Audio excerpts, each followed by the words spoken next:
நான் எடுத்துக்கொண்ட தலைப்பு வெளிச்சம். இதை எழுதிய ஆசிரியர் சா முத்துக்குமாரி. ஒரு ஊரில் மீனான்னு ஒரு பொண்ணு இருந்தாங்க. அவங்க வீட்டில் மட்டும் வெளிச்சமே இல்லையா. அது எல்லார் வீட்லேயும் வெளிச்சம் இருக்குமா. அவங்க வீட்டில் மின் வசதிகளும் இல்லையா. அதனால் எழுத தோழி ரேகா வீட்டுக்கு போய் எழுதுவாளாம். தோழி ரேகா வீட்டில் செஸ் போர்டெலாம் இருக்குமா. செஸ் போர்டு விளாண்டுட்டு எழுதிட்டு வருவாளாம். செஸ் போர்டுனா அவளுக்கு ரொம்ப பிடிக்குமா. அவங்க அம்மாட்ட கேட்க ரொம்ப பயமாக இருக்குமா அவளுக்கு. ஒரு நாள் மானிட்ட அளவில் ஒரு செஸ் போட்டி நடந்தது. அதில் அவள் கலந்துக்கிட்டு ஜெயிச்சிட்டாலாம். கலெக்டர் ஒரு பரிசு கொடுத்தாங்க. அது என்னன்னா செஸ் போர்டு தான். அது என்ன செஸ் போர்டுனா கண்ணாடி மாதிரி இருக்கும். அழகா இருக்கே, இந்த செஸ் போர்டை நான் பார்த்ததே இல்லை அப்படின்னு மீனா நினச்சிட்டு இருந்தான். அதோட அவங்க அம்மாட்ட போய் காட்டிட்டு அவள் தூங்கிட்டு இருந்தாளா. செஸ் போர்டு பக்கத்தில் வச்சுக்கிட்டு தூங்கிட்டு இருந்தான். அப்போ எல்லாம் ஒரு சவுண்டு கேட்டுச்சான். அவள் கண்ணை கசக்கி முடிச்சு பார்த்தாலாம். அவள் வீடெலாம் வெளிச்சமாக இருந்துச்சான். அப்போ எல்லாம் ஒரு கருப்பு ராஜா எழுந்திரிச்சு வந்து நின்றுச்சான். அவள் பயந்து அம்மா அம்மானு கத்துனாலாம். யாருக்கும் கேட்கல.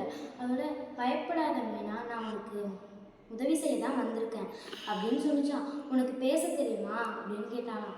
எனக்கு பேச தெரியும், ஓட தெரியும், ஆட தெரியும், எல்லாமே பண்ணுவேன் அப்படின்னு சொல்லிச்சான்.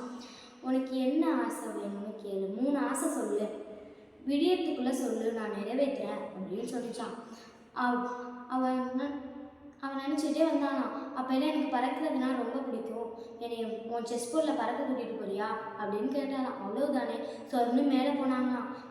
பறந்துக்கிட்டே இருக்கும்போது அவங்க வீடு, அவங்க ஸ்கூலு, பள்ளி எல்லாமே சின்னதாக தெரிஞ்சிச்சான். அப்போல்லாம் இன்னொரு ஆசை என்ன கேளு அப்படின்னு கருப்புராஜா சொல்லிச்சான். அப்போ ஒரு ஐஸ்கிரீம் கடையை பார்த்தாலாம் மேலேருந்து. நான் அந்த ஐஸ்கிரீம் கடைக்கு போனதே இல்லை, நான் சேமியா ஐஸ் மட்டும் தான் தின்னுருக்கேன், சாக்லேட் ஐஸ்கிரீம் தின்னதே இல்லை அப்படின்னு சொன்னாலாம். அவ்வளோதானே சொர்னு கீழே வந்தாங்களாம். ஐஸ்கிரீமை தின்னுட்டு இருக்கும்போது முகம்லாம் ஐஸ்கிரீமாக இருந்துச்சான். கருப்புராஜா பார்த்துட்டு சிரிச்சிச்சான். அப்போ இல்லை உனக்கு இன்னொரு ஆசை என்ன கேளு, விடியத்துக்குள்ளே சீக்கிரமாக கேளு அப்படின்னு சொன்னிச்சான். நீ என் கூடையே இருக்கணும், எங்கள் வீடு எப்பவும் வெளிச்சமாக இருக்கணும் அப்படின்னு சொல்லிச்சான். உன் ஆசையை நான் நிறைவேற்றுறேன் அப்படின்னு கருப்புராஜா சொல்லிச்சான். இப்போ அவங்க வீடும் எல்லார் வீடு மாதிரி வெளிச்சமாக இருந்துச்சான்.